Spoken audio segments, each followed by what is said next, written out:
Hey everybody, how are you? My name is Jay. Sorry about that. I think I was having problems with my connection. But anyway, so I hope everyone had a very safe and happy New Year. Today I'm going to share with you guys the cosmology of creation from a Kabbalah and Ayurvedic perspective, and also the power of Om and how we can use the power of Om for healing and for meditation and to help create things that we want in our life.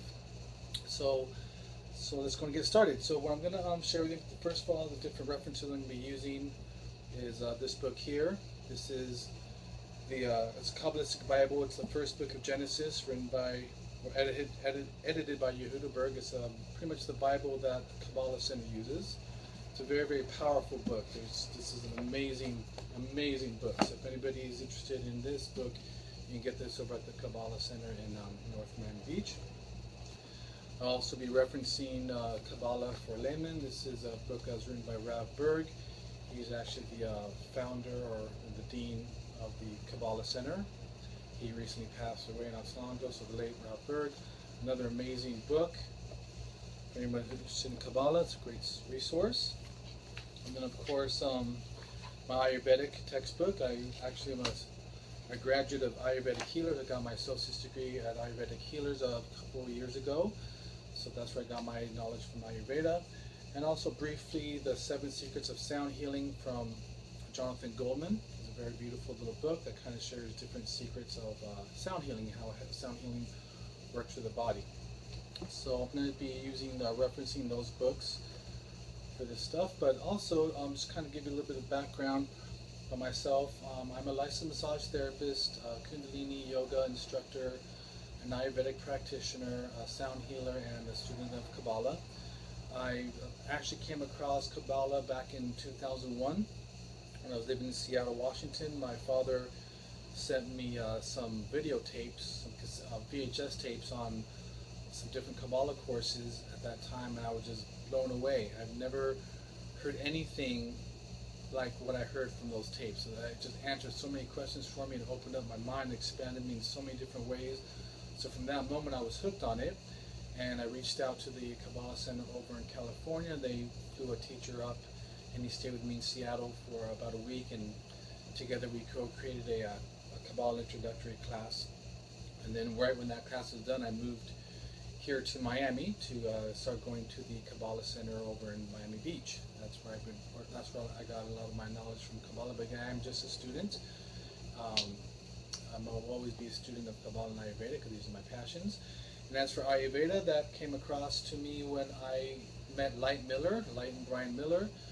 They were Ayurvedic practitioners for the past, 30, 40 years combined. And they had a center over here in downtown Hollywood. And I enrolled in their course. I got their associate's degree in Ayurvedic medicine from them, and I became a Panchakarma certified technician through them as well. And so that's where my Ayurvedic and my Kabbalah background comes from.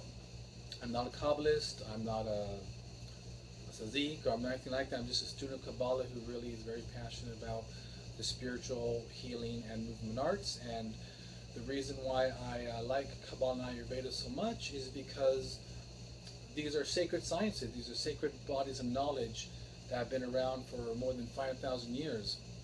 And both of them are not any one specific person's truth.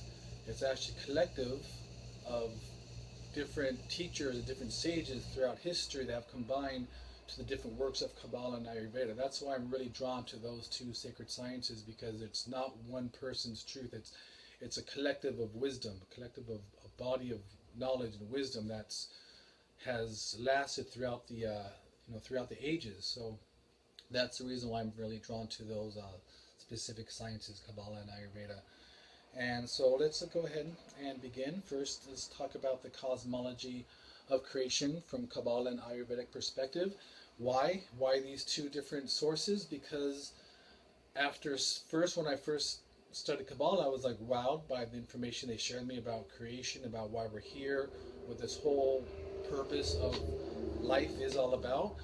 And then when I started studying Ayurveda, they introduced me to the cosmology of creation from an Ayurvedic perspective, and they were very similar. They were pretty much the same, but just different languages. One is Hebrew and the other is Sanskrit. But really, when you kind of break them down, they're telling the same story about creation. So it's very, very beautiful. It's a beautiful story.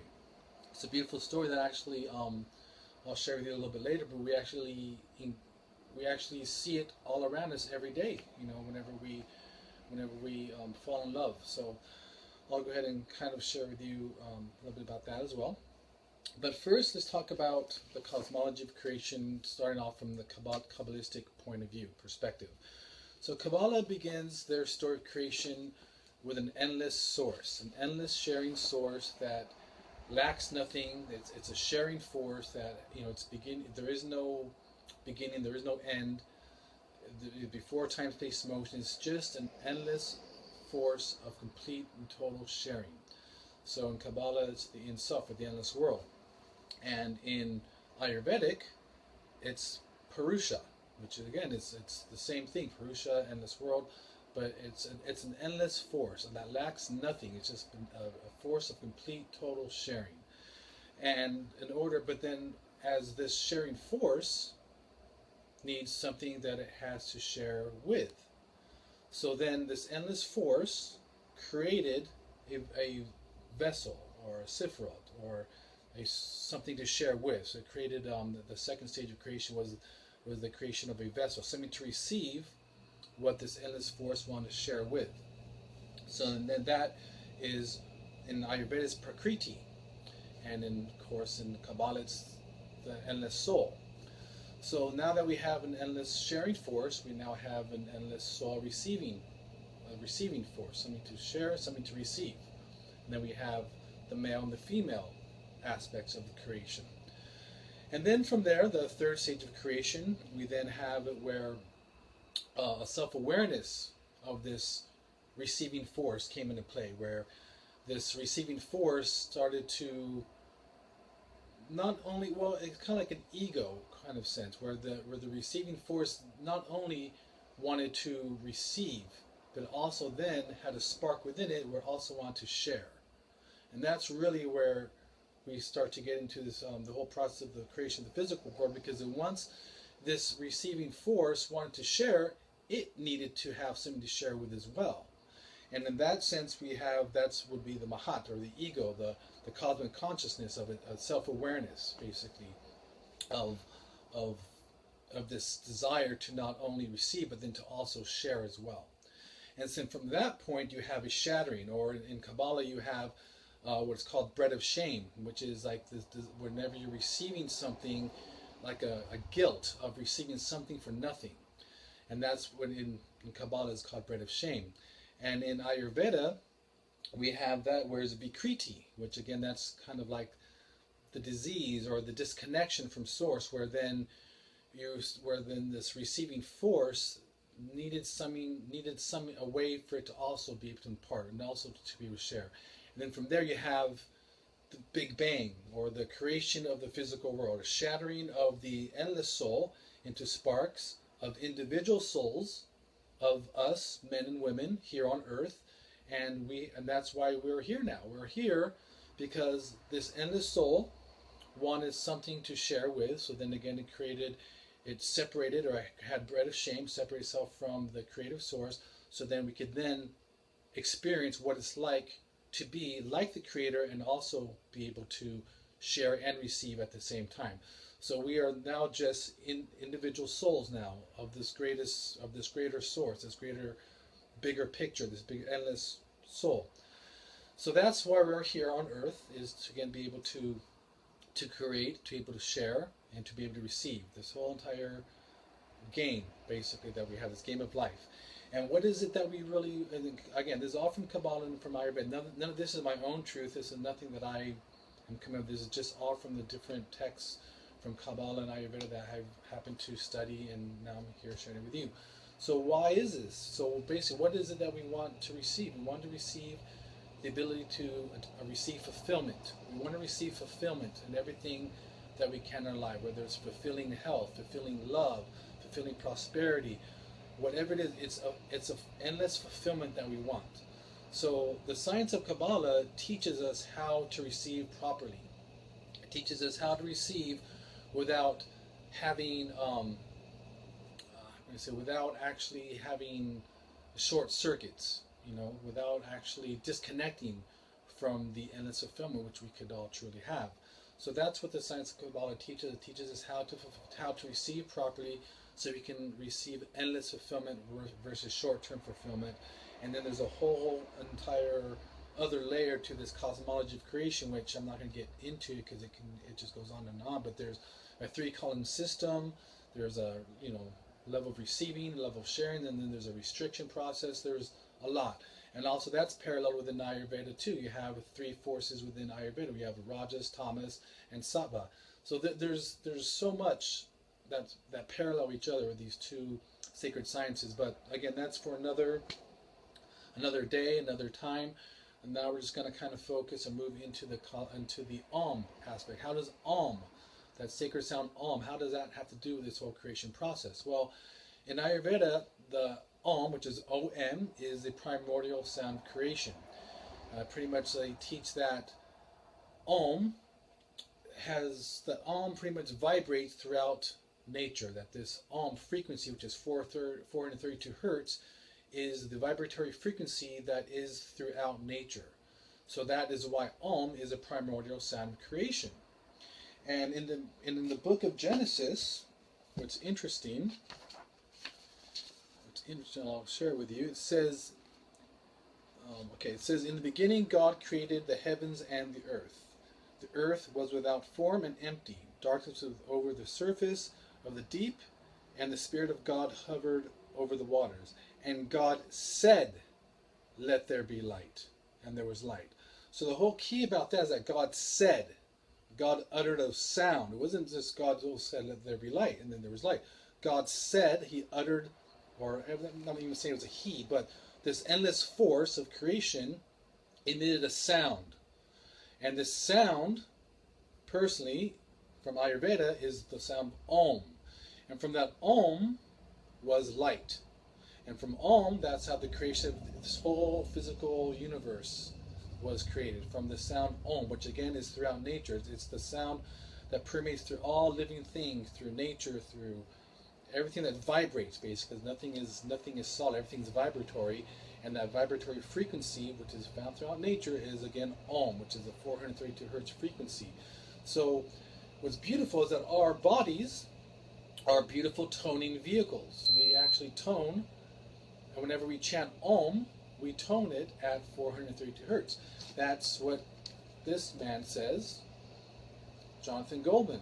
He pretty much teaches in his books that the toning of Om is, whenever it's toned or whenever it's chanted, we chant at a frequency of 432 hertz. And 432 hertz, again, is the frequency of nature. It's the healing frequency that resonates throughout our body and allows us to heal and feel alive, and just allows us to function more optimally whenever we are exposed to that sound, 432 hertz. Last couple weeks ago, I went ahead and played the crystal bowls that I have, which are toned to 432 hertz. But we don't need crystal bowls. We just have to just chant Om, Om, Om, and we're actually exposing ourselves to that vibratory frequency of 432 hertz all the time. So it's very, very beautiful. Now, okay, so now let's kind of go back to the whole creation process and why Om is such a powerful sound to create with. Well, we have thoughts, right? Our thoughts, we always say that thought precedes matter, thought precedes form, right? So I'm sure you've heard of the whole science of ESP or telepathy, where people can hear people's thoughts or read people's thoughts. Well, how can you hear someone's thoughts? Well, it's because thoughts have sound. It's just that the sound is so subtle, it's at a frequency that we can't hear with the naked ear normally, but it's a frequency. Thoughts are frequency. So if a person is able to attune their mind to be able to really hear people's thoughts and tune into that frequency, well, then that is how telepathy is achieved. So basically, that's how thoughts go into sound.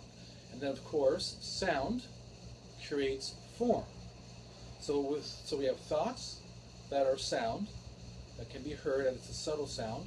and then you have connections. I hope I don't lose you guys. I keep saying my connection's weak, so if I lose you, I'm sorry, but hopefully it won't.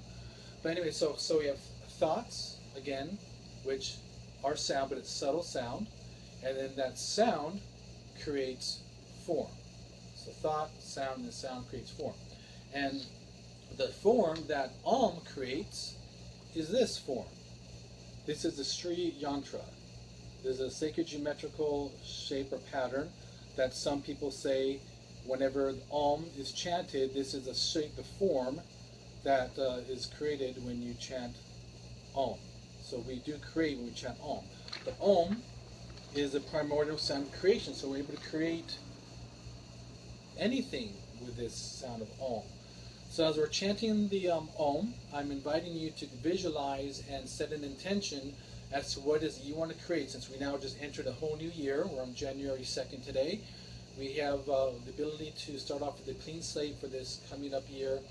So I invite you to set a very, very powerful intention while we're chanting the Om together, and just send that energy forth, send that vibration out into the universe, and let's create prosperity, let's create health, let's create love, let's create peace on earth, peace for each other, peace for the world. Let's set out the intention to create with this powerful sound of Om together. Okay? So without any more delay, let's just go ahead and begin the Om practice. I'm going to put this up so you guys can also visualize or actually stare at this Om. Or for you guys can stare at the Sri Yantra and meditate on the Sri Yantra as we're chanting Om together. I'm going to play some soft music in the background as well, just to kind of fill empty space. Okay, so again, you can sit with your eyes closed. You can sit comfortably with your back straight. Just breathe in. You can sit in Gyan Mudra if you want to. Again, if you want to sit with your eyes closed, you can. Otherwise, if you want, just go ahead and stare at the Sri Yantra. If you have your own Sri Yantra that you want to go ahead and put in front of you as well, that's perfectly fine. You don't have to use this one.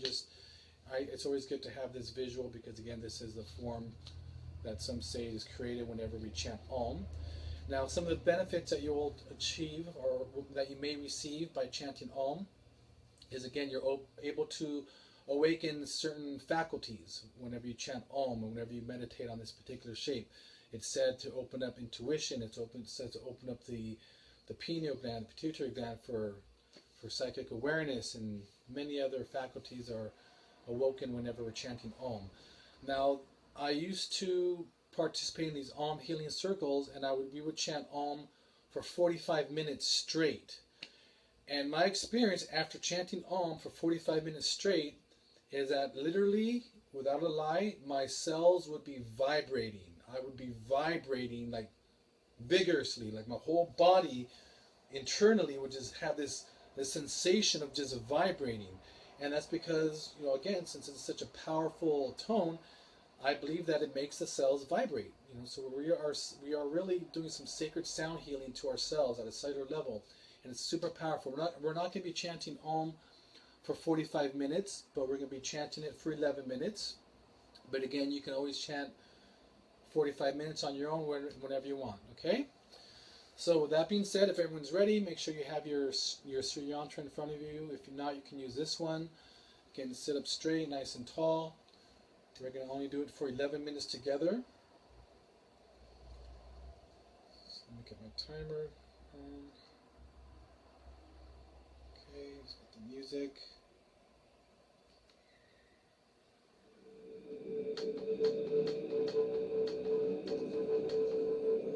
Okay, and take a big deep breath in. Exhale. Big deep breath in again. Exhale. And let's begin.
in, hold your breath, pull up root lock.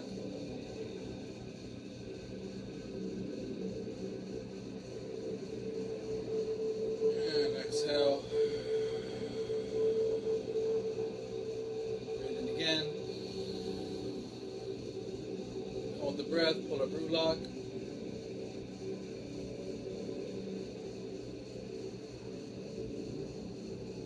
And exhale. One last time, breathe in. Hold the breath, pull up root lock.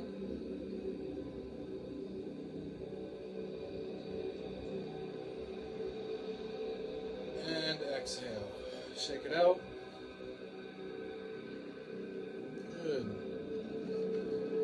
So I hope that everyone enjoyed that powerful meditation. Your cells may be vibrating. If they're not vibrating yet, try doing it for a longer amount of time.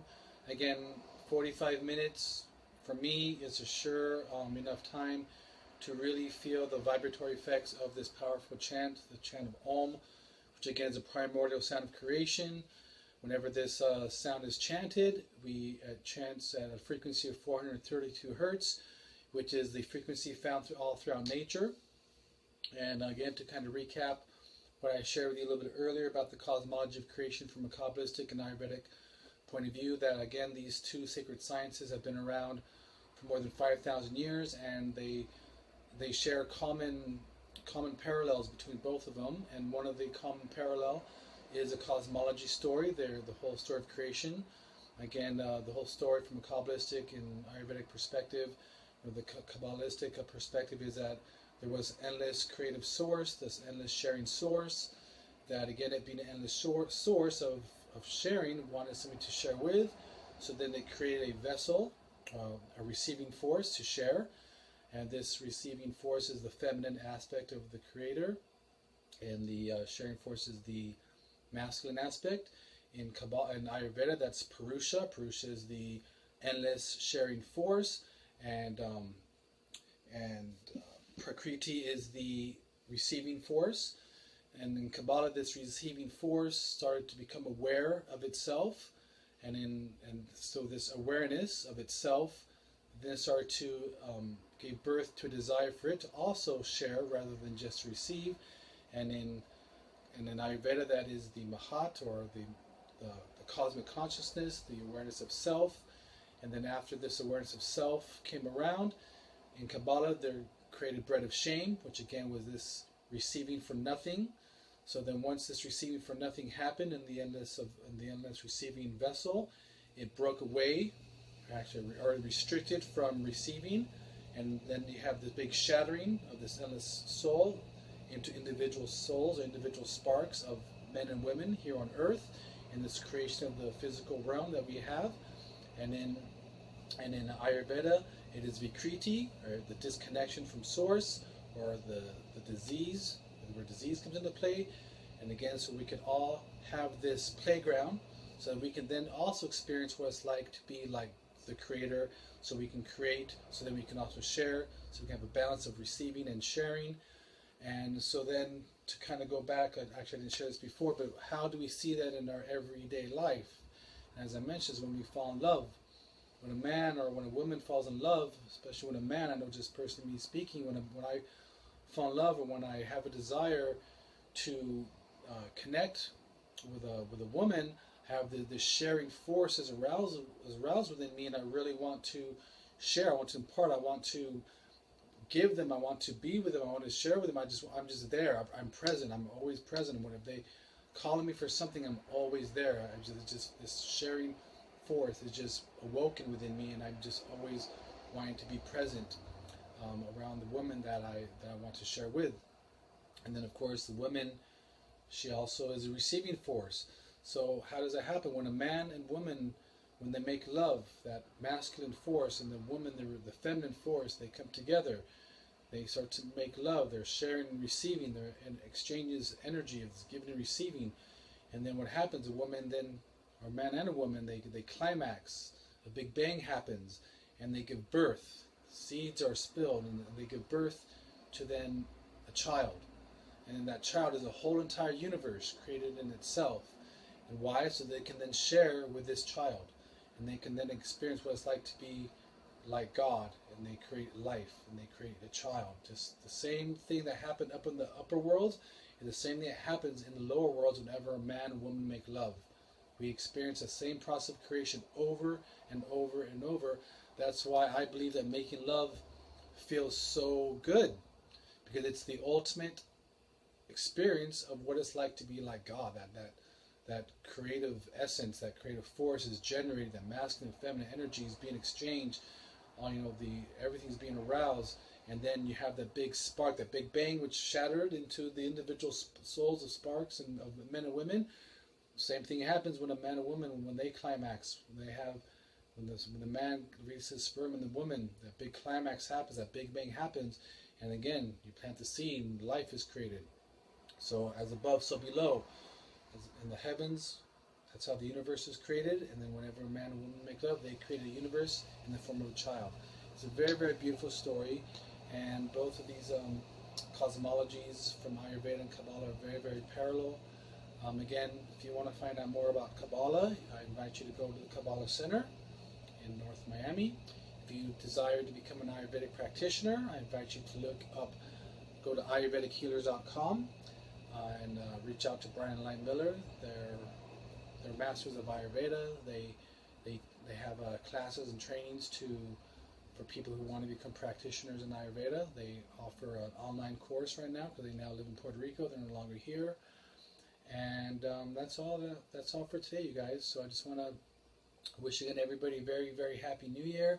Again, if you want to go ahead and play this back, you can. It's going to obviously be in my videos here on Facebook. And I just invite you to experiment with this Om meditation as much as you can and try and lengthen out the period from 11 to 22 to 33 to 45 minutes. And just see how your body feels after chanting Om for 45 minutes. And literally your body will vibrate. Your cells will vibrate. It's such a beautiful, powerful feeling. And as for the meditations on Mondays, I'm not going to be doing any more meditation Mondays until January 14th, because January 14th we're going to be beginning the Winter Feast for the Soul meditation. It's a 40-day meditation practice. So rather than having the meditation Mondays, I'm just going to wait till the Winter Feast for the Soul meditation, 40-day meditation practice begins. And we're going to have an opening ceremony over at Urban Namaste, which is in Fort Lauderdale, at 7 p.m., which again is Saturday, January 14th. So if you want to come on out, participate in the opening ceremony, you're more than welcome to come. And then moving on from that opening ceremony for the 40 days after that, I'll be offering different meditations like tonight, probably not as long, but more for maybe 11-minute meditations on prosperity, soulmates, health, karma, clearing karma, different meditations, different Vedic mantras, different Kabbalistic mantras. Just again, because my practice is to actually merge and fuse these two sacred sciences together, Ayurveda and Kabbalah together, because again, they're such beautiful sciences that that's my practice is around those two sciences. So I merge them together. So I'm going to be offering those meditations throughout the 40-day Winter Feast for the Soul practice, which will begin on January 14th. And anyway, again, thank you very much, everybody, for tuning in. Hope you have a wonderful week, and God bless. Bye.